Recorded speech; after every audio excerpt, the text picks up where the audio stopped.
So welcome everyone to the future of digital medieval studies. I'm Aylin Malcolm, a member of the Digital Medievalist Postgraduate Subcommittee. And in keeping with the general format of today's events, we will be hearing from two speakers in this session, and we'll then have an open Q&A. If you do have any questions, please feel free to submit them at any time using the Q&A feature of Zoom, and I'll read them out loud at the end, as loudly as I can. Very strange. At the end of this session, I'll then turn the mic over to DM Executive Board Member Laura Morreale, who will lead a synthetic discussion of all of the talks that we've heard today. So our first speaker today is Bill Endres, who teaches and researches at the University of Oklahoma. He specializes in advanced imaging techniques and insular manuscripts, and currently is working with the University of Oklahoma Libraries to develop a robust VR environment for studying and teaching manuscripts. He is the author of Digitizing Medieval Manuscripts, the St. Chad Gospels, Materiality, Recoveries, and Representation in 2D and 3D, which came out from Art Humanities Press in 2019. So I'll just pass it over to you. Let me go ahead and share my screen. And we will get started here.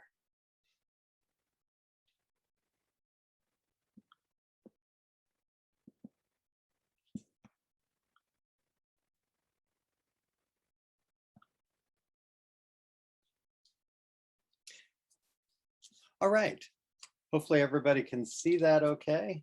I was elated. I found a second page of an illuminated manuscript in Sketchfab. I can find whole books, but people haven't done a whole lot of 3D imaging of individual pages. And so Thomas Flynn of Sketchfab had actually done this second one here. The one on the left is Bishop Durham, and on the right is Luke from the St. Chad Gospels. I'm going to be trying to talk about the future and see where that takes us. I'm going to be focusing on advances in VR and where we might be able to take VR. I want to start by saying I think VR is different for individual artifacts than it actually is for sites.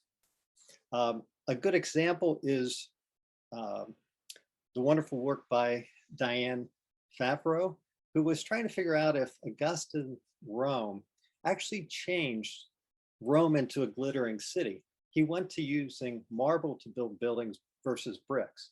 And by building a model of Rome, she was actually able to determine it didn't make much difference unless you were on the streets.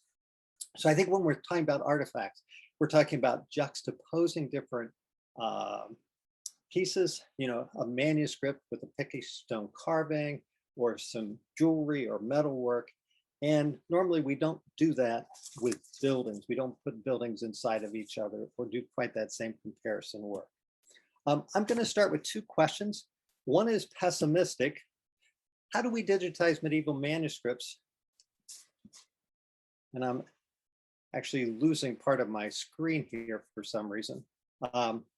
How do we digitize medieval manuscripts and other artifacts, recognizing that they are deteriorating, that one day they will be lost to us?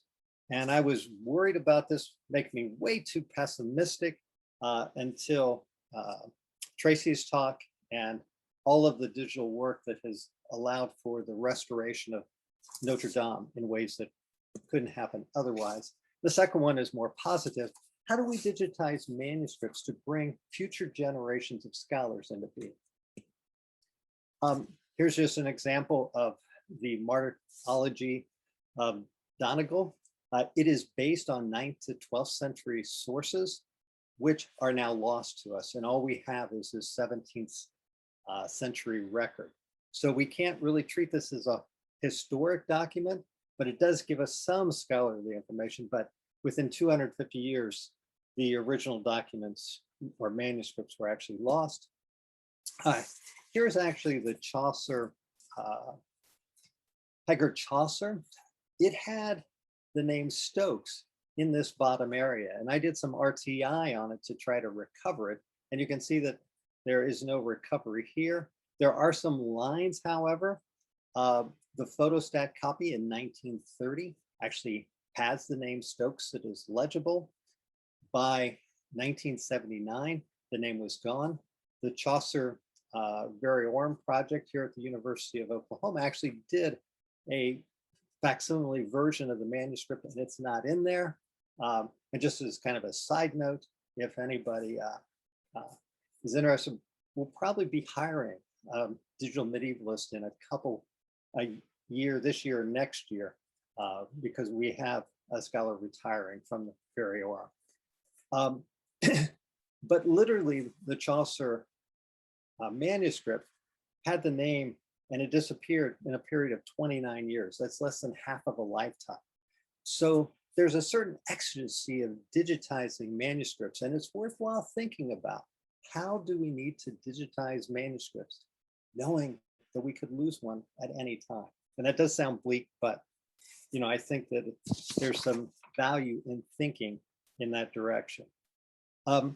My second question is based on Native American epistemologies, and I'm very fortunate here to have a number of scholars who are registered members of one of the 39 sovereign nations here in Oklahoma.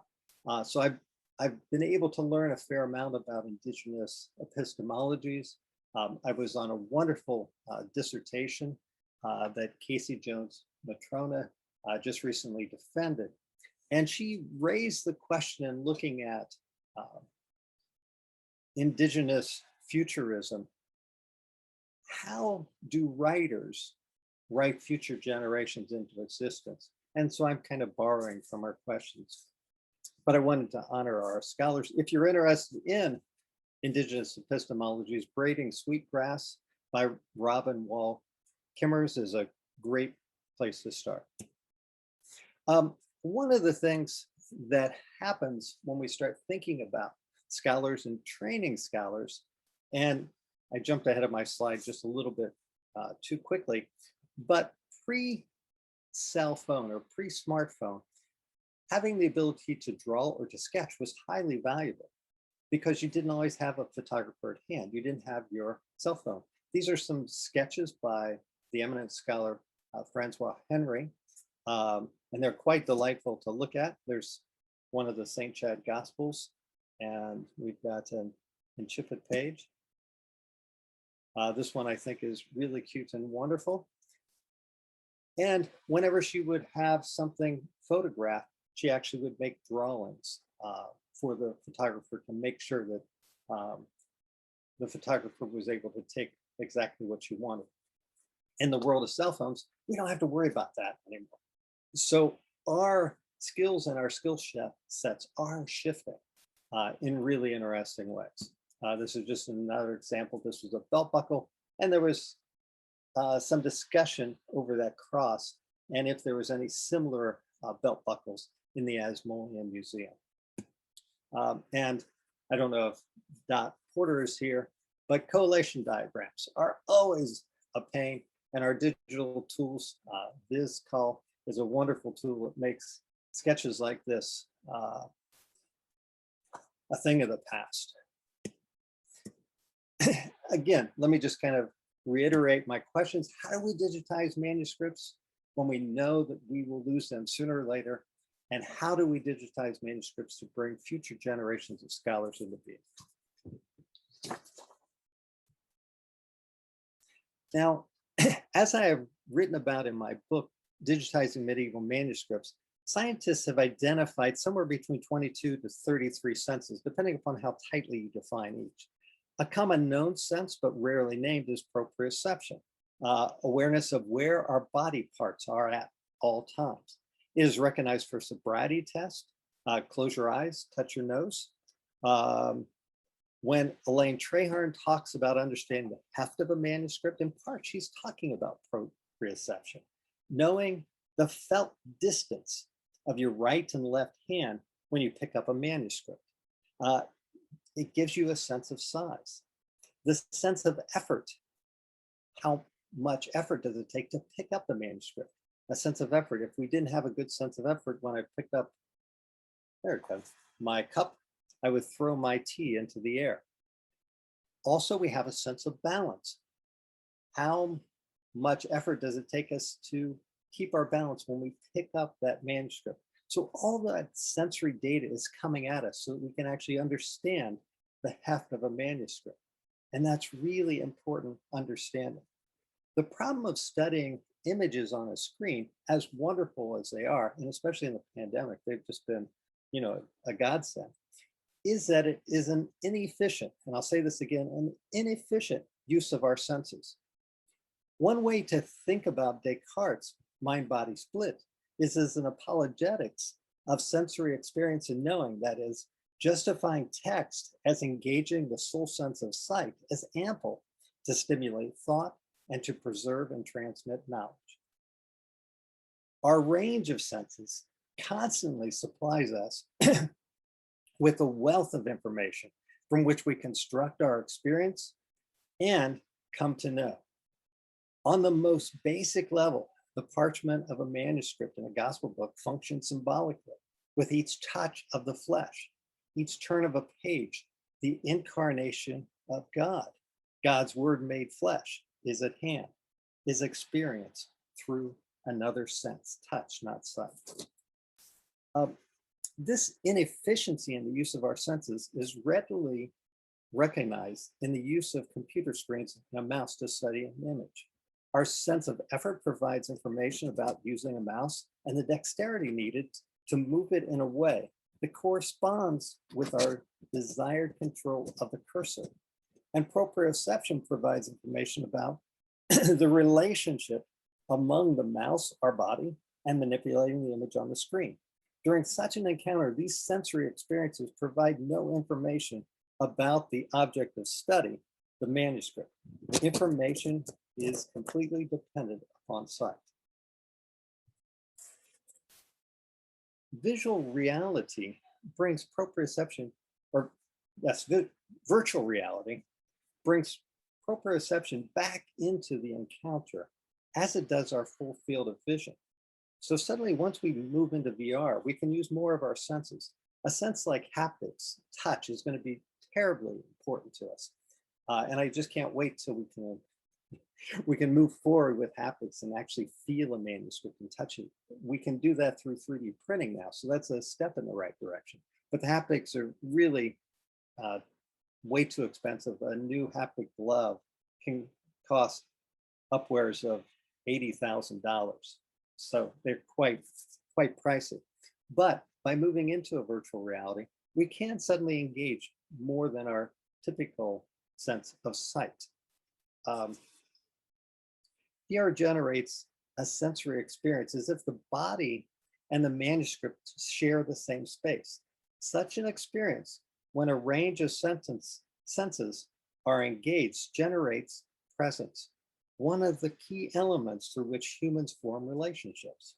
With restricted engagement, as we all experienced during the pandemic, relationships are generally muted through something like Zoom. And suddenly they're more difficult to maintain and they're more difficult to form. One of the things that I found very interesting, when students engage a manuscript in VR, they form a relationship with that manuscript in a much more dynamic way. While vision is relied upon for studying digital images on a screen, what we can see we have to deal with a limited frame. So our vision is very restricted. Once we move into VR, we can have our full vision returned to us. Our full field of vision is there to be used. And that is no small accomplishment. Let me just start a quick video here. And you can see inside a system called Opal, developed by the OU library system, and which I'm using to bring pages, 3D renderings of the St. Chad Gospels and other manuscripts inside the system and actually experiment with it, see what works, see what doesn't work. Here I've got the same page in an RGB, an ultraviolet, infrared, and a post-processed recovery image. And one of the things that I found very intriguing about working in VR is that I can do transcriptions really quickly because I never lose track of where I am on the page. And this is the RGB image, just so you could see the details and what is lost. This is the ultraviolet. When we go to infrared, we lose everything. It's iron gall ink, so ultraviolet goes right through it. Here's the recovery, and you can start to actually see the letters. So once I'm doing a transcript and I figure out what pages of the manuscript or what images work the best, I can change them around, juxtaposition. And these manuscripts are blown up so that they're about the size of a building, almost 2 stories. And so I can see everything very quickly. And all it takes is a quick turn of my head, and I can see exactly what I'm looking at.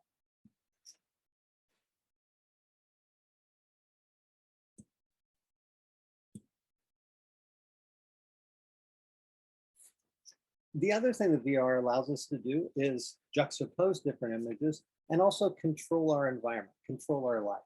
So here you can see the shifting light on the image, which allows me to see surface details, which I cannot do in a flat 2D image. And there I brought just a big shadow over so we could see what we have.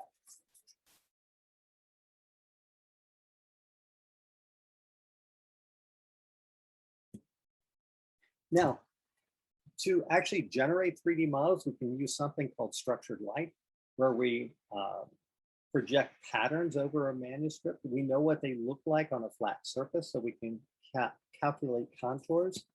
A very popular one right now that you can even do with your cell phone is photogrammetry. And it's taking a series of photographs, then you have software that puts them together to actually generate your 3D model. Now, one of the interesting things about photogrammetry is this is what the image looks like. And there's an instruction file that tells whatever application you're using how to reconstruct that as a 3D object. I can use post-processing on these objects or these images as well. So here's an example of what the image looked like. Here's my post-processed image. So I can just bring out some of those details. So even though I'm doing photogrammetry, I can still do some digital recovery methods with that. Now, where I think we're going and where there's really exciting work being done is in volumetric models. That's using something like a CAT scan or micro CT scan or an MRI to literally have a model that has depth, width, and height. Here's a model that Aaron Pratt did, a CT scan of a wood block cut. And the spaces you see in there are actually wormholes. So he's looking at damage inside, which he couldn't see any other way. Here is a CT scan of the St. Cuthbert's Gospels that was done by the British Museum, or excuse me, the British Library. And here you can see the folios inside the manuscript. It's got its binding complete. So suddenly we can see inside things, which is really exciting and wonderful. Here's some, I didn't have a manuscript, but I had a dinosaur's skull. So here's what you can do when you're in a VR environment. You can use something called a slicing plane and literally slice through a volumetric model and go to a level of where you want to be. Then you can actually kind of, I could have sliced this from the top down, just kind of easier to show how you can do it at different angles. And then you can look down and see where you are. One thing this suggests to me, though it will take some time to get there, is that we can go ahead and sooner or later scan a manuscript in one scan with a CT scan. There's some just stunning work being done in medical imagery. And here's some work by Endres, who he's got a TED Talk up that is just fabulous. This was done in 2010, virtual autopsies. And what you can do is you can write algorithms that literally look at different densities of matter so that you can see different parts of the human body. here we've got the body. We can look at the muscle. We can look at the skeleton. We can look at the skeleton close up. And they've developed tables where you can, a doctor can actually have this body on the table, turning it around. We could do the same thing, bringing this into a VR environment. If you look at the data and how much data we actually have now, we have kind of gone from yesterday, and this is another one of Anders' slides, is with a CT scan, you could do 100 slices, about 50 megabits. And this was in the 1970s, 1980s. Today, you can do 24,000 slices, which produces 20 gigabytes. Tomorrow, we'll be able to do 1 terabyte. And by tomorrow, we're talking just a few years. Now, this requires using voxels, which instead of pixels, you have a box, a little cube of data. Now, one thing to think about with VR, and I want to do this just very quickly, is that VR is really like flip books. But instead of flipping with your fingers, what you're doing is allowing the computer to flip for you. And it has its instructions by how you tilt your head with the headset up. So consequently, we have a fairly flat image in front of us, but depending upon what we tell the computer and where we're looking, we can flip, we can make things really small, we can make things really large. We can also become very sophisticated with our color. And this one I'm just amazed is an actual flip book. Let me go ahead and keep moving here so I don't run out of time. Oculus Quest is becoming very affordable. You don't need a computer with these for $399. It will run a VR environment for you. Exciting work that's done. I'm just going to do kind of one of the earliest projects and one of the latest here is that Vito Marcello was the first who was able to actually look inside one of the Herculean scrolls. And these were his results, which were done in 2014.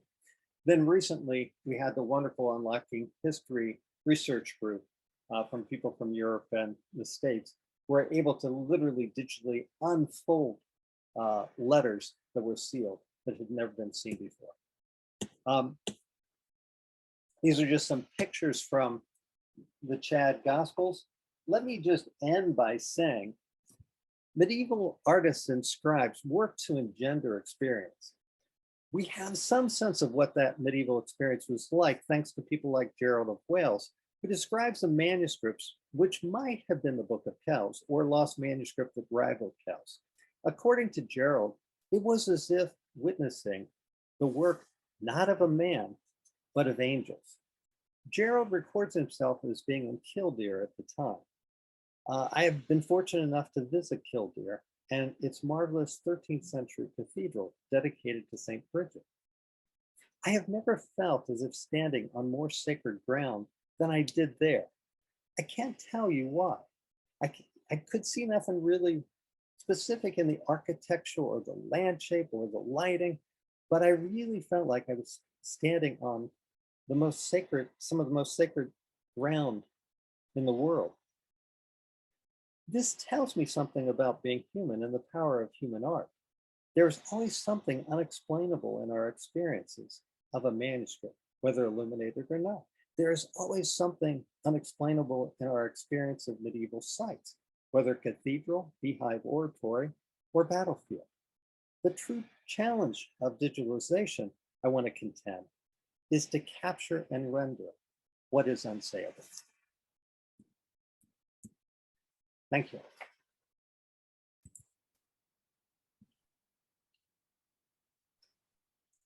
Thank you so much, Professor Endres. Can everyone hear me all right now? Okay, good. We made it work. What a fascinating and fantastic talk. I think that might be the first time I've seen a dinosaur skull in a medieval presentation.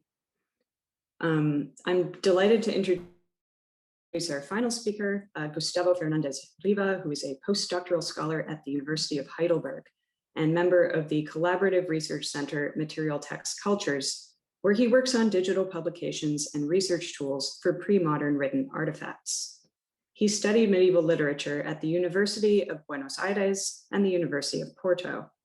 His PhD dissertation consisted of a critical digital edition of texts by Middle High German poet Konrad von Würzburg.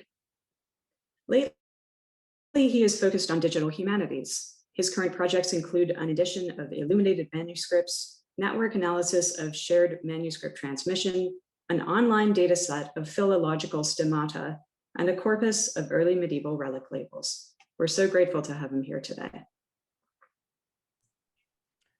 Thanks, Aylin, for this presentation.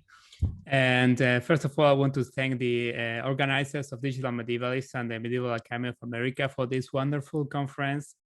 And I'm extremely happy of this opportunity to talk to all of you today. So I'm going to share my screen first. Yeah. So I'm going to talk today about how digital editions of medieval textual sources are changing due to the availability of images and the possibilities of not just showing them, but operating on them in ways that tended to be reserved for the textual content. And I think this is a trend that we will see continuing in the future. So critical editions can be seen as a form of abstraction and elaboration of one of more sources to make the information contained in them available in a different way. In this process, some things are lost and some things are won. So in the traditional way of editing, a big win is to be expected. A new text closer to the lost original than the ones in extant manuscripts. However, the losses are also considerable. Critical editions don't include the text as it appears in the manuscripts, except partially in the critical apparatus, and don't reproduce any of the features of the original layout or materiality. These losses were mostly unavoidable in pre-digital times. Of course, there were alternative ways of providing access to reproductions of the sources in the 20th century. For example, through microfilms, photographs, and facsimiles. We must also remember that images, digital or printed, also exclude many features of the materiality of the source, like texture, smell, sound. However, they do provide likeness to it that a textual edition by itself does not have. The images let us see features such as layout, forms of the traces on the page, and color. In the 19th and 20th centuries, images of manuscripts were, for the most part, clearly separated from scholarly textual editions. So like facsimiles and critical editions had two different functions and contexts. They didn't intercept or interact usually. What I will show today is how in many digital editions, this distinction is being increasingly erased. As the image of the sources, the critical textual reconstruction, and the editorial comments converge. Of course, even in the 20th century, there were examples of critical editions that tried to preserve features of the layout and style of the sources. This is not so common in manuscript studies, but it was very normal in epigraphy. I have here some examples of early 20th century books that collected editions of epigraphic documents, and I'm really fascinated about the care and the work that were done in creating these reconstructions that allow people to see some of the features of the original when images or visiting the original artifacts was difficult to achieve.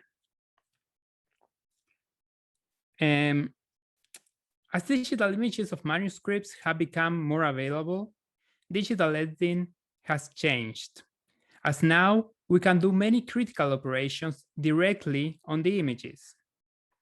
In the following minutes, I will try to show some examples of these operations. And I think this is a trend we can detect now, and it's going to keep developing in the future. One of the basic ways of doing these critical operations directly on the images is through annotations. And this can be done now with IIIF and Mirador and other tools. There are a lot of environments where we can do them. Here I want to show you a project in which I'm currently working.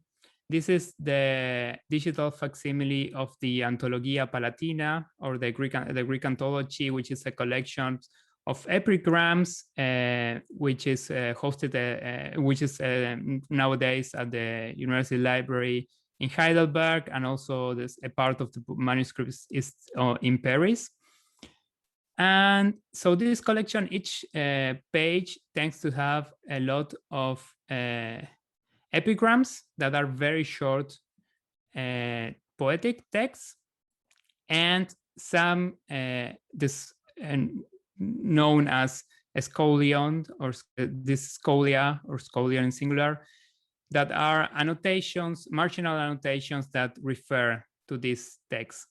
And what we did here is we sort of, with our annotation software, created a sort of table of contents of each page that allows us to find identify the text that as we hover over the image. And also these annotations have links to some other websites that include information. Oops. Wait a minute.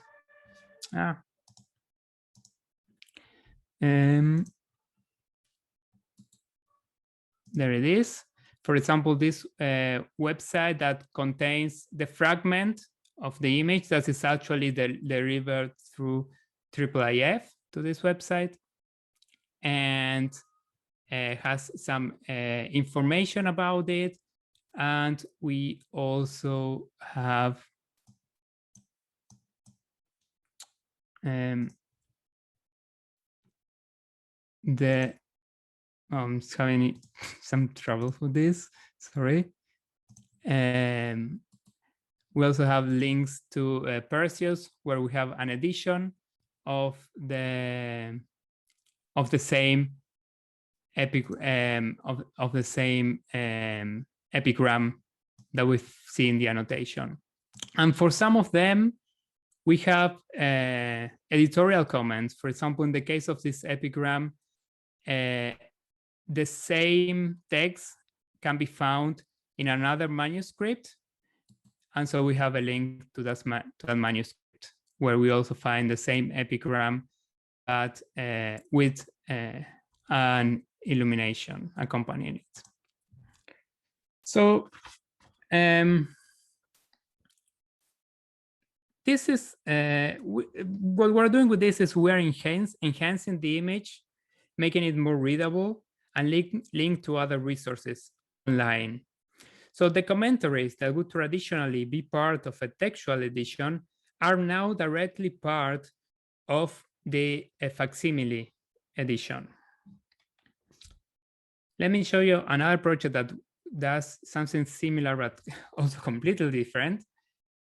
This is Himanis, the historical manuscript indices for user control search. And what we find here is digitized images of chancery documents. And what we can do here in this interface is search, for example, and we will find instances of the word we're looking for in the different documents. But what's interesting is that we are going directly to the image. This is our text, and also there's no textual content in between. This project was done by training a machine learning handwritten text recognition algorithm on this collection. So the index created links directly textual entries to fragments in the images. So again, what we're seeing here is an effort to work directly on the image and perform tasks that tended to be part of textual critical editions directly on image reproductions of manuscripts. So something that a glossary that this, in a way like the searching of keywords in a corpus, can be assimilated to what the function that glossaries used to have. Now we are doing it directly on manuscript images.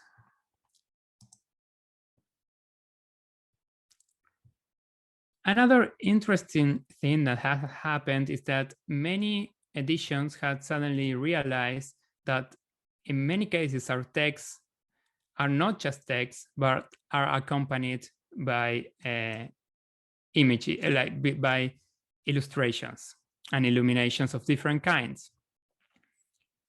And one way we can deal with them is using some of the similar tools we have been seeing, for example, creating annotations on the images. And this might seem like a very simple thing to do on an image of a manuscript, but I think we need not to underestimate the importance this might have for teaching. So we could just, someone preparing their teaching materials could just take this image of this manuscript and create these annotations using Paint or any other technology.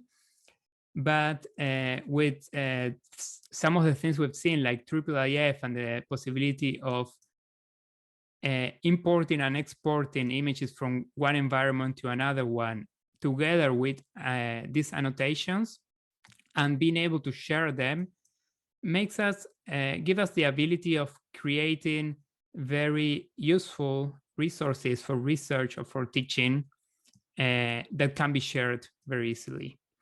And I think we don't need to underestimate the importance that these technologies of just annotating images might have in the future. So, and this is one website from Oxford Cabinet that provides a lot of examples of annotated images that can be used for teaching. I also wanted to show you another project, and this is a digital edition of a text.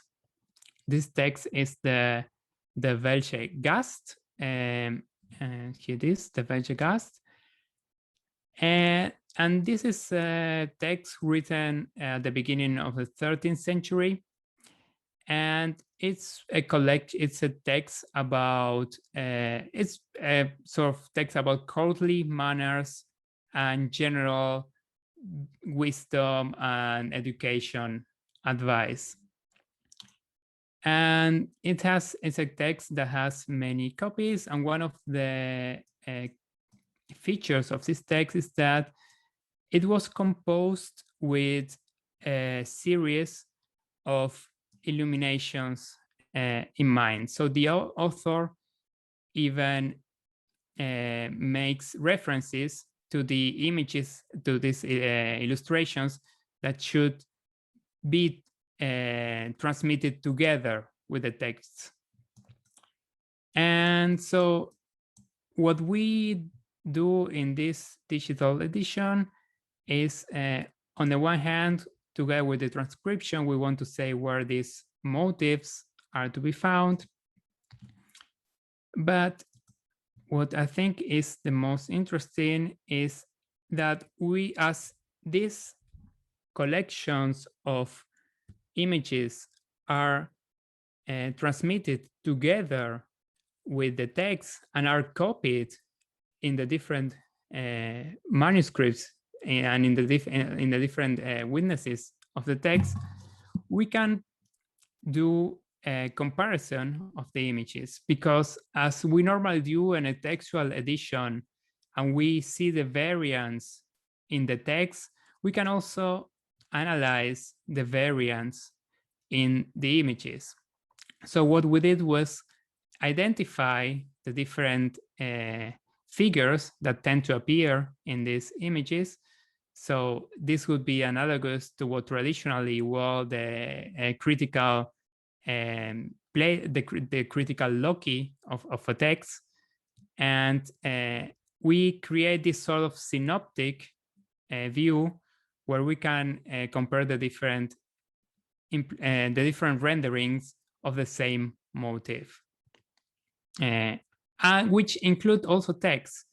So we have a fragment of the manuscript where the image and the text are also combined.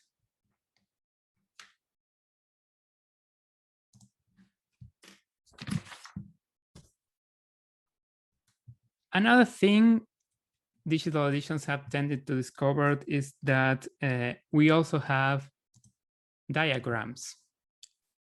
So not only illustrations, but also diagrams that we can also annotate with the same system that I showed before. But it's interesting that this kind of diagrams that are the feature they have is that they have elements that are very easy to identify and compare. So we can use machine learning techniques to try to identify in different manuscripts. In this case, what we're seeing here are actually early printed books. We can see which codices, which books have similar diagrams. And this allows us to establish relationships between the codices that in a way could be similar to the relationship we usually establish through stemata, through linking witnesses, textual witnesses by the text. We can also now link them through their diagrams and images. I wanted to mention, like talking about diagrams, some other ideas of how to deal with them. Recently, in one of the transcription challenges in the Image du Monde, one of the participants came up with the idea of transcribing these elements using SVG, so that we have a digital way of reading diagrams that are usually features that are hard to capture in a machine readable way. The final project I wanted to show is the Corpus Masoliticum, which were textual edition and images are interlinked in a very special way. So the Masora are basically comments of the Hebrew Bible, and there are some group of them created in the Ashkenazi communities in the 12th and 13th centuries. Are the so-called Masora figurata, where, as we see, images are constructed with the text of these commentaries. And this project, let me show you, has this transcription tool that uses SVG to identify the sections of the image where the text is. And so this is how we transcribe using this interface. And what we can do is basically we can reconstruct not only the text, but also the layout. That's a very specific layout in which the text is in these sources. It would allow us, for example, to search for a part of the text and find exactly the part of the image where that text is, and not only for example, the page, and with the shape it had in the original document. So what I have shown here are very different projects that do very different things, but they all have something in common. The image is an integral part of the editorial activity, and the edition includes operations directly on the image. The image is not just there, it's operated on. And this way of operating of them used to be reserved for the text, and now it's also part of the work with the image. If this is a path more digital editions are going to take is still uncertain. There is also, because we can also see the opposite trend. Keep the text without images and abstract the features of the materials as much as possible. So in some of the examples I show here in this last slide, in the creation of variant graphs, in the use of stylometry, in the linguistic annotation of text, we see the opposite end of the spectrum. We see the text mostly abstracted from the original aspects of the materiality of the source. And I think both ways are very interesting and have a lot to show us about medieval texts and medieval manuscripts. But in this presentation, I wanted to draw attention to this trend of digital edition where the images are at the center of the work, as I think it is a very fruitful trend that we should pursue. And there are probably many more examples that maybe some of you might know, and I would love to hear that as well. So thank you very much.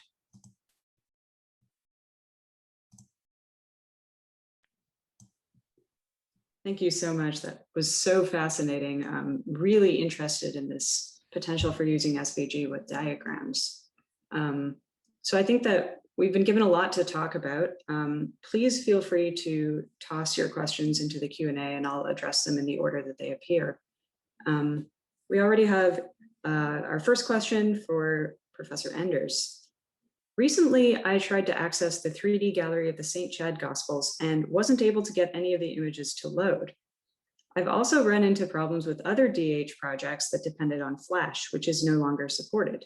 What are your thoughts on the work we need to do to make sure exciting digital projects still work in 5, 10, 15 years and beyond?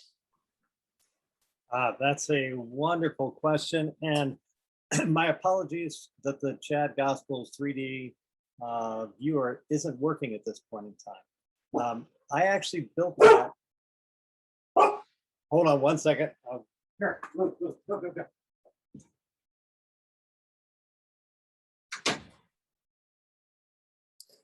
So sorry, one dog barks, the other one has to bark too.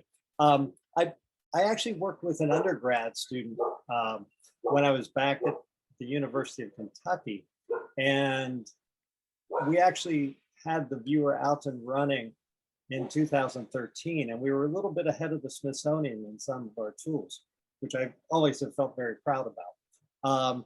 It has run until February of this year, and I don't know what has happened to it.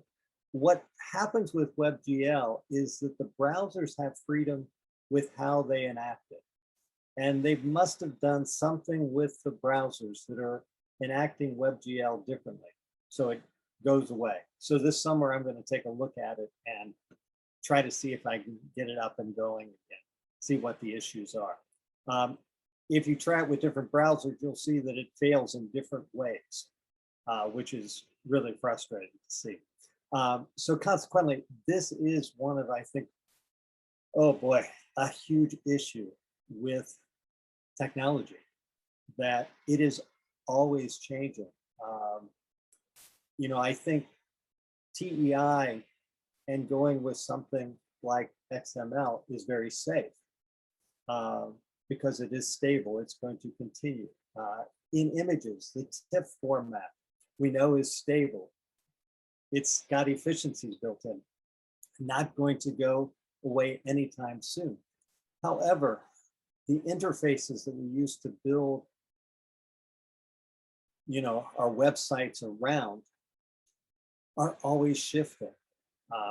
The new Mac operating system was 64-bit. Suddenly, the RTI builder doesn't work anymore, and I cannot create RTI files on my new Mac. I wish I had a good answer to that question, but it's something that, we're always going to be pushing against, and we'll always be struggling to kind of sort it out. I don't know if anybody else has a good answer to that question. Well, I don't have an answer, but I have an idea, and I have something that we've kind of come to, if you don't mind me jumping in at this point. So one of the ways that, I've been thinking about digital work and sort of its ephemerality, right, is what we're talking about, is to kind of ahead of the game, just accept, there are ephemeralities built into the work that we do. And I've started to think about digital work as a performance, right? And that, when you go to a performance or a Broadway show, you're not going to always have the same audience there and reacting in the same ways every night. But you can save the script, and you can save the score, and you can save the costumes, right? You can save all of the things that were there to create that performance, but you cannot create that performance because it's time bound, right? And so I think, Ben Albritton spoke a little bit about this previously, about sort of taking the data and keeping it and saving it away from that interface, and then finding ways to record the performance that you've given as a digital project, right? And so there are ways to do that. I think if we always keep that in our minds of what we're actually doing when we do digital work, that will help us to, if not recreate, the experience as it was every time, we can at least hold on to the work that we've done, the important work that we've done, and for reuse later on. Yes, and one thing I'm doing with the Chad Gospels as well is I'm trying to clean up all of the 3D models, and a way of getting around the interface is to release them all through Creative Commons. Then people can use the interface that works best for them, something like MeshLab, which is wonderful to use. So yeah, we just have to kind of be clever and keep shifting. And I think that's an excellent response, Laura. We have a few minutes left. Laura, did you want me to read your question, or would you like to just ask that yourself? Can't remember what I said. No, this is for Gustavo. Yeah, I'll go ahead and just sort of say what I was going to say. It's really exciting to see how you have this relationship between text and image, and even text that is image. That's so great. But I'm just wondering how you feel about the changes that might take place in textual editing, even in texts that don't have images, right? That now that we have access to the images of the manuscript. So one example I'm thinking about is some of the stuff that I'm transcribing right now in the context of this project, the Dalme project, where it's a notarial register. It's nothing fancy. There's, every once in a while there's a manicule, nothing thrilling. But there are carets and things that are stuck in here and there. And my reception of the image of that manuscript really changes how I understand what this text is saying to me. So I'm just wondering how, this kind of relationship, or this dynamic relationship between, the things that we understand the words are saying, right, and the image of those words, how that might change in textual editing going forward, if you have some ideas about that. Mm-hmm. Well, one of the things I think on the one hand, that probably any modern digital edition and going forward should have the digital, that is due to rights and stuff, is able to have the digital image, should do it. Because I think going forward, we need to have the possibility of always having the text and the image at the same time. Like if we're going to be close reading a text that is transcribed from a digital manuscript, it's fundamental that we can switch back and forth into one and the other. And I think many of these technologies that let us enhance the reading maybe directly on the image should also could also be very relevant. So I can imagine ways in which, when reading the image, if we have the lines of the text like marked on the image, like we've seen in transcripts for the ones who know it, and all this handwritten text recognition, they can find the lines of the text and then identify each character. I think a good way to think about ways of reading paleography in the future would be like if we have a text edition available that we can be reading the image, and whenever we are not sure of what we're reading, we can click on the image and get the transcription of the edition that is available, so that we would be still like working on the source, but we will have all the critical the critical, I want to say critical apparatus, but you know what I mean, all the critical stuff created around it very easily accessible directly from the image, so that we keep this relationship to the source as much as possible. On the other hand, I think one of the main changes that's going to happen in digital editing in the next years, due in part to the availability of images, is that handwritten text recognition is going to allow us to have a lot of these manuscripts with a not imperfect transcription available. So we might be able to have any manuscript image and do, like nowadays we can do an OCR very easily on almost any material, printed material. Soon we'll be able to do that with manuscripts. So the editorial, I think the editorial work is going to be in parts more than like much more than just doing transcription. It's going to be in part like being able to and make those transcriptions better and enrich them with commentaries, with collations, and with all the other things we have learned to do as textual critics and philologists. Thank you. Yeah, I like your vision of the future. Could I just add a question for Gustavo or a comment on what he's doing? Or do we have a question? Okay, I didn't want to interrupt. I can't see all the questions, so I didn't want to interrupt somebody if they had it. I thank you both for your papers this afternoon. And I think what I was struck by in both of them was, art historians obviously think of images as text, right? They're reference, there's evidence in them. They have their own story that they're telling. They're not illustrations, in other words. They were their own living history. And having the way that you're presenting them side by side like this through that analysis, through that digital sort of joining them together like that makes that point even more clear in a way that I don't think is apparent necessarily, especially if you're coming at it from, philology or, where you're really looking at the text originally, the written text. You don't necessarily see the images as having that integral role, but by combining them together in these tools, it makes their dependency on each other so much more apparent. And I really, really appreciate that. I really think that's such important work that's being done in these categories. So thank you. Thanks for the comment. Yeah, maybe like in this project, the project I showed the Belgica's with this text with all these images.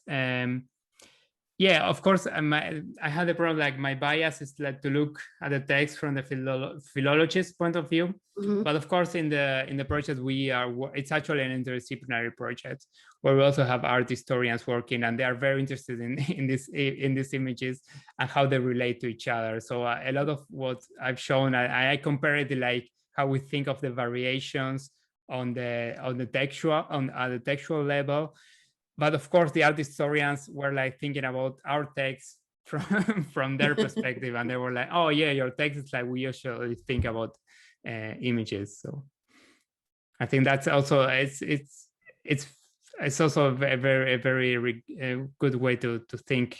Sometimes like this also allows us to work more interdisciplinary, which I think is a great asset. We have just a couple more questions and comments from the chat, and then I'll turn it over for the synthetic discussion. So first of all, just a question that sort of ties into what you were saying, Laura. Given how unstable the web is, might it be preferable to just let researchers download the data, whether 3D or textual, rather than forcing them to use a specific viewer or interface? And then following up on that, perhaps building on Laura and Bill's comments about the benefits of making data downloadable, do any of you have thoughts on how to encourage the creative or scholarly reuse of data? What kind of documentation is necessary for another researcher to feel comfortable using a 3D model of a manuscript or a textual edition as the basis for their own new work?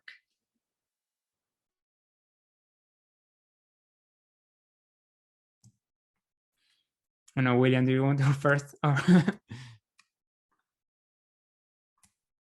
can. Yeah. Okay. I think as far as 3D models are concerned, one of the interesting aspects is metadata, and having descriptions of how the model was actually created, so somebody can rely upon what is actually there. And as the data, or as our techniques get more and more accurate, lasers are accurate, but scientists seem to find ways of making them just a little bit more accurate. But revealing exactly the accuracy of your information, I think, is really important. So I think giving that process information is probably the best way for both images and 3D models, so people can feel comfortable in using them and relying upon what they're working off of. I think there's, a fascinating question. We do work with images to do so much of our research, that they are so important. We do rely upon them, but they are one step away from the original. Sometimes they're better than the original. When we look at something with ultraviolet lights, we can see things that we can't see otherwise. So consequently, there's advantages, but sometimes there's artifacts that arise as well. So I think, if we can always consult the original as much as we possibly can, or a good quality RGB image, or, perhaps a couple images have been done of something, or historical images, can help people feel more comfortable as well. But I think the main thing is to document the process that you went through to actually create the images or the 3D models. And I think that's probably a good start. Yeah, maybe very short about textual editions and reuse. I think there's a clear standard for critical editions, which is the TI. And the problem with that we have, at least in medieval studies, is that critical editions in TI tend to be very complex. They use a very complex encoding because most of them want to really encode a lot of features of the manuscripts, from abbreviations to normalizations to marginalia. And while the TI has standard tools to present, for example, a text online, they don't tend to work for edition of medieval sources. So in other words, like we would have the IIIF in a way, but we don't have a Mirador viewer for medieval text in TI. But at least the standard is there, and other kinds of research it's useful also for like creating the lematizations, doing search, finding different features of the text. So, but I think, yeah, it's very important that we make these TI sources also available for everyone to reuse.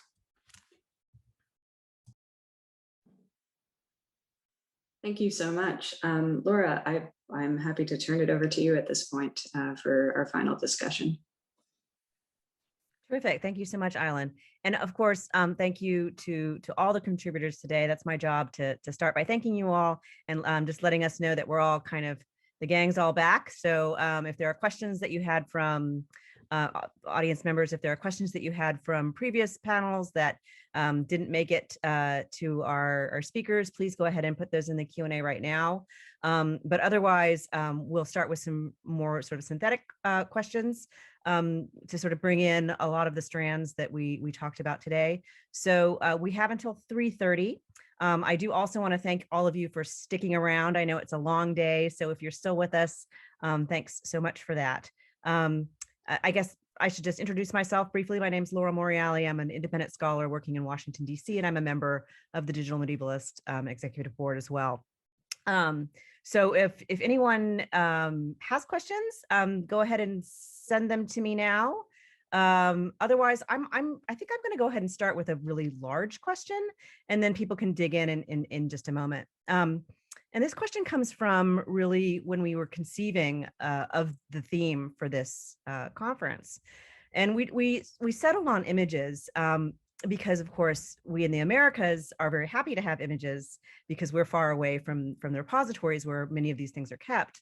But I think that, so we focused sort of on the American part of that, but I think we should also think about what medievalists do with images, which might be different from what other digital humanities scholars do, right? I think that medievalists often start with the image because we're dealing with, multiple variations of a text, right? Different manuscripts that are a witness to the same text, or other kinds of operations like that. Whereas I think it was Gustavo who mentioned that, it's easy for classicists even, or early modern scholars, to OCR their printed versions of texts that their original sources, right? So I just sort of put this out to you as a comparative DH question.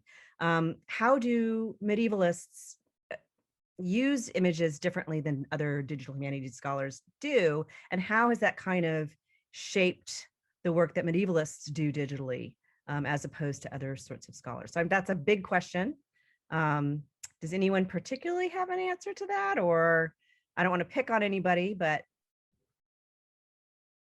yes, Lisa. Thank you. I would say that part of it is because our original materials are often fragile or inaccessible because of their condition. So often we don't have a choice but to work with images, whether they're ancient microfilm or slides, or, sometimes we'll make do with whatever we can get our hands on because the material itself isn't available, even if we're sitting there in the library.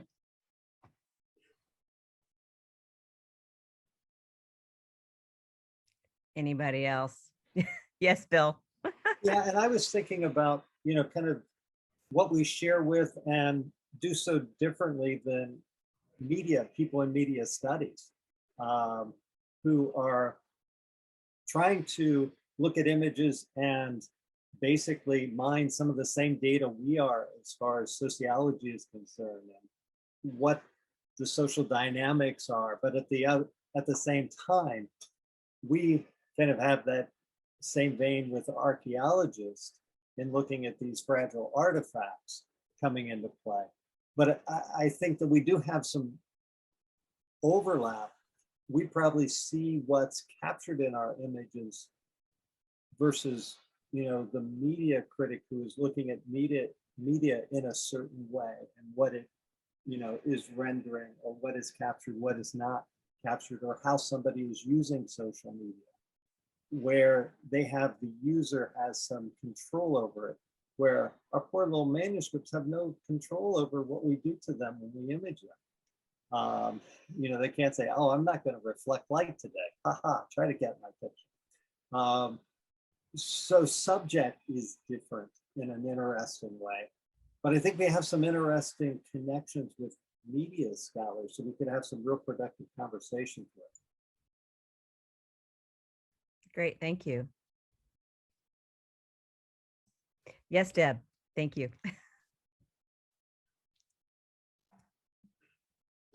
Oh, yeah, you got to unmute. There we go. Okay, since I'm representing the past in this conversation, what I'm going to suggest too is that so many of us who are trained in art history, we're trained with slides.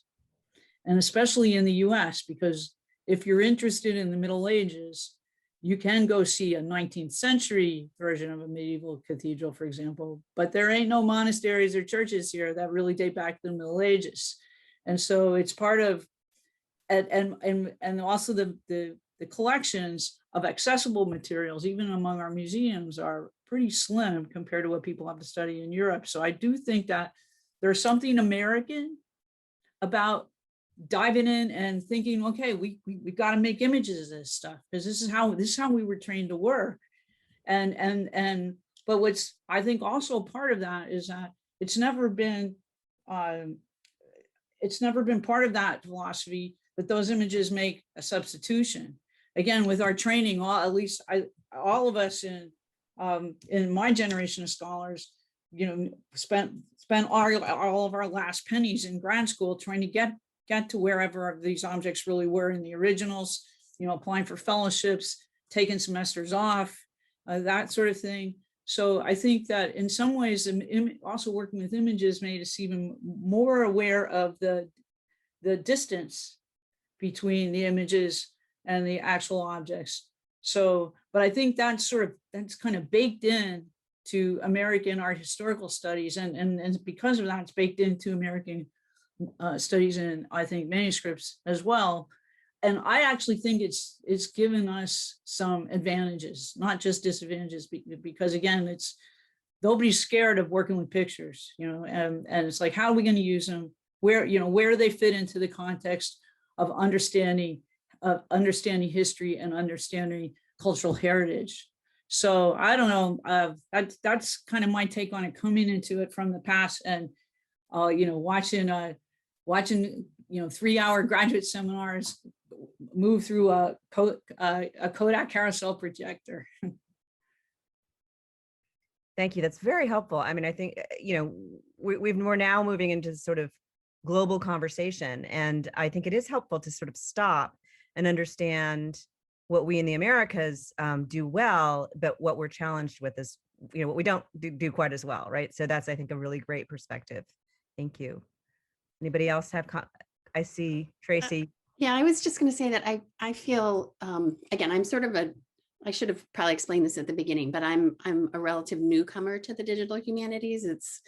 I really just started it in 2015 or so. And one of the things that's struck me from sort of outside and now coming into it is that the medievalists in some way, as art historians, especially, because again, that's ultimately my perspective, we were slow, to get to this as well. And, Bill brought up Diane Favreau's, work. The classicists were, light years ahead of us in terms of using the digital to really enhance the way we can experience the past. And so I think what we're seeing right now is us finally hitting our stride. In other words, like that we're really, and yes, I think as Americans, in particular, that need for the digital as as something that we can't easily get our hands on is a huge part of it. But I also think there's so much more to be done at this point that is it's really kind of thrilling, and I think one of the things that I stressed, the collaboration, there is that collaborative spirit, that is so present in much of our work as medievalists already. We do, of course, have that sort of monastic side of ourselves too, which is we have to fight against, sitting by ourselves doing our work. But so yeah, I mean, I agree wholeheartedly, but I also think that it's really accelerating at this point, which is fascinating to watch. Yes, Bill. If I can add one thing, I was kind of thinking, Tracy, from what you were saying, I think, boy, I don't think I can quite say this, but I'll say it anyway. But I think that medievalists have an interesting relationship to the digital. I think that there's a high respect for the artifacts just in the fact that they've survived. I mean, that's miraculous all in its own right. And the artwork is so incredible. And to think about what people did to produce such beauty, that there's something about, when I was looking at Francois Henry's drawings, I got lost in looking at those drawings because they were marvelous. Because I knew that from drawing, she was understanding those manuscripts in a way I never will, because I'll shoot a picture of it. And so I think that there's a sense in medieval studies with people I know that will feel some sense of loss by not drawing or by not doing a method of the past, but still needing to move forward with the digital, seeing the benefits of the digital brings. So I think in many ways, compared to people in more the scientific realm, there's not that sense of loss from a human engagement with something. And even thinking about what Gustavo was talking about, looking at those drawings, what Francois Henry emphasized, what she left out, what's really fascinating, and told me a lot about where her focus was in what she wanted to capture. And you know, digital images don't have that force. If I take a picture of something, you don't know why I took that picture. But if I see a Francois Henry sketch and see the features she's emphasizing, they speak to me like those medieval images speak to me. And that's something that is a weird sense of loss with the digital that I think my sense is from having that humanities benefit, that we know that there's loss and gain in everything. And we move forward into possibility, knowing we have that loss and living with that loss as well. Yeah, thank you. Any other comments on this sort of idea or comparative DH? Okay. And we don't have any other questions. So I have some more comments if you all don't mind. You don't have to hear what I have to say. But we have brought up this question of equity. Someone in the comments has mentioned something about the predominance of Western manuscripts that have been digitized as opposed to non-Western manuscripts, and how that's they're kind of getting more of the attention, if I'm understanding the question correctly. But I think that you know, that goes on to sort of larger questions about, we mentioned beforehand, collaboration, and how perhaps people are eager to collaborate, but then they are not rewarded financially sometimes for the work that they do. And so how do we, now that we have all these wonderful resources for accessing these images, using them, reusing them, you know, how do we deal with some of these questions of what gets digitized? And then once those things are digitized, how do we manage the work that's put into it? So two sort of very, very larger questions about, you know, which images are out there, and then what we do with those images once we have them. And you know, when we say images, we mean the people who are working with the images too, right? Because there are people involved in those questions. So that's a really large question about images and how we use them. Yes, Gustavo. Yeah. Well, so related to that, I thought was very interesting the maps that Benjamin showed about the different institutions using IIIF. And I think in some parts of the world, one of the issues might be also that which materials have been digitized, because we're talking about how many images we have, but clearly we have a lot of images from North America and from some places in Europe. And yeah, like they already said in that comment, a lot of materials in other language, in Arabic, for example, are still there's still a lot to be done. But even within Western Europe, if we see like in the digitization in Italy, and even like, but in Spain and Portugal, in comparison to other countries in Europe, is way behind. And I think a lot of people, like for example, in Latin America, who are actually working on Spanish history or philology or Portuguese history or philology, they don't have the same hyperabundancy of digital images.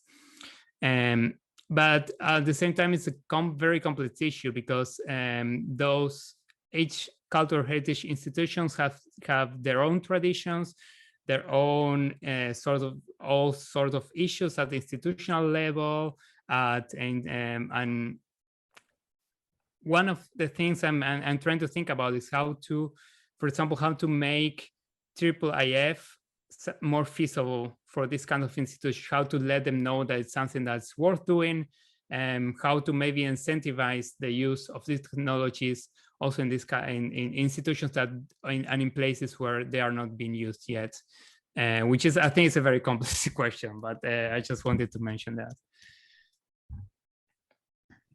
Yes, Ben. And then Lisa. I'd like to build off a little bit of what Gustavo was talking about. So, Laura, you've raised an interesting question, and one that's complex because it gets into collecting practices of Western libraries and museums that are in many ways fraught and a long way from being untangled. So there are things in our collections that were collected through colonial practices that institutions did not have the knowledge base to deal with, and therefore have sat on shelves, often uncatalogued, therefore undigitized. And there are, I think, opportunities to bring some of those materials to light, but we should continue to reflect on the fact that of how those got to where they are. So to build one of the ideals, I think, and again, picking up on what Gustavo was saying, of a global IIIF or a global digitized manuscripts collection is a shared value for those images being available from all of the cultures that hold them and produce them. And I don't know whether that is actually a feasible idea, but I think we do need to be a little bit careful when we're arguing for digitization that we think about all of the implications of equity and of historical collecting practices when we're putting non-Western manuscripts online. And in North America, that's even more relevant because none of our institutions hold medieval manuscripts the way that European institutions do, where they may have had them from it for centuries, except for a few East Coast institutions who have had things for centuries. But you know, the digitization, the collection practices, and making sure that we get equality across content types is a complicated question, not one we should shy away from. But I do think it does raise some interesting questions for global medieval studies and making sure that we don't privilege North American attitudes about that. Thank you, Ben. Lisa, did you have some comments on that? Yeah, I just that that's what you just said, Ben, is so incredibly important, and it's very self-perpetuating, right? So institutions tend, have limited resources, limited personnel, and so they tend to start with the low-hanging fruit, the material they have that's either already cataloged or easy to catalog given their staff capacity and the skill set on their staff, which means that the material that's more challenging for librarians trained in Western cataloging techniques and practices and languages, that material gets ignored in favor of the Western Latinate Romance language material. And it then is this self-perpetuating cycle that's really hard to break, and it takes real intention to turn your attention to this material that's over there. And I think we're starting to see that. We're starting to see people realize how important that is, and that it can be done, and it has to be done, but it has to be done with care and intent. And of course, that speaks to both the pedagogical and the engagement aspects of what the digital can do, right? It can engage large groups of people, and it can help us teach about these things that are, unknown elsewhere or less well known. Right. All right. Is anyone else want to? Yes, go ahead. Just a little comment. I was actually made very hopeful this year by having an eye on the job market, in that there aren't, and again, looking primarily at art history, aren't that many medievalist positions open year to year. But the ones that were this year were primarily of Asia, of Africa, of Islam. And I think the more we have scholars in our institutions working on that material, the sooner we're going to begin to really expand what we're looking at in terms of what is the most important medieval material. It's going to be worldwide before that happens. That has to happen everywhere. But I mean, I was really, really struck by that there wasn't a desire necessarily for another Europeanist, which I get, like we really do have to cede some ground here at this point and move on. So I think that's going to be a linchpin in making this change happen as well. Great, thank you. Did any of the other panelists have questions for their co-panelists, co-presenters? It's okay, we're tired. It's late in the day. I mean, I have a couple other. Oh, here we have one question coming in. What do presenters have to say about the issue of scholarly reliability and new digital methodologies? The scholarly edition's chief virtue has been identified as its reliability. Do our presenters see an increase in the reliability of digital editions?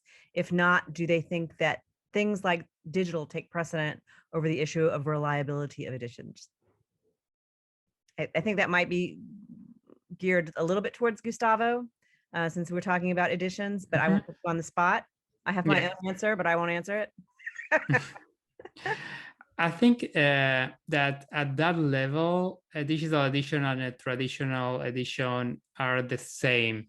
So there's a scholarly work to be done there that has to do with the knowledges about your sources, about the materials you're working with, and what you're able to do with that. So like, I don't think an edition for being printed or for being digital is more or less reliable. There is, however, one aspect where a digital edition has something in many cases that printed editions don't have, is that if we're lucky, a digital edition can be accompanied with everything, with all the images of the sources, a transcription of all them. And so instead of sometimes just relying on the editor having transcribed everything correctly, or having collated the manuscript without making errors, we can just check the sources. So. Great, thank you. Well, it is 3:29, so it looks like I'm gonna have to wrap this all up. But once again, thank you to everybody. And before we leave, I do just want to remind everybody that this was part of a trilogy, and I feel like I should be making a Star Wars joke at this point, but Asia and Oceania will be giving their presentations on June 11th, the Africa and Europe panel 10 days later on the 21st. And I invite you to go to the Digital Medievalist website for all the information and the ways to register there.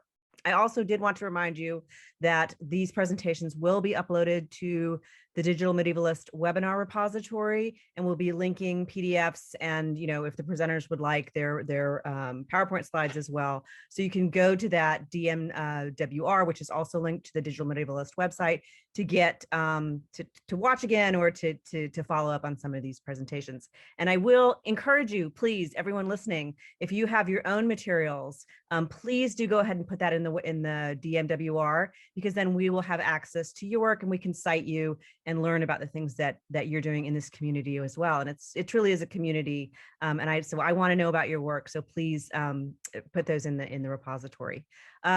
Finally, if you liked this, if you want to be part of Digital Medievalist, we are accepting nominations and self-nominations to be part of our board. We'll be accepting those until midnight on Wednesday. So please go ahead and be a part of our conversation, be a part of our community. We would love to have you.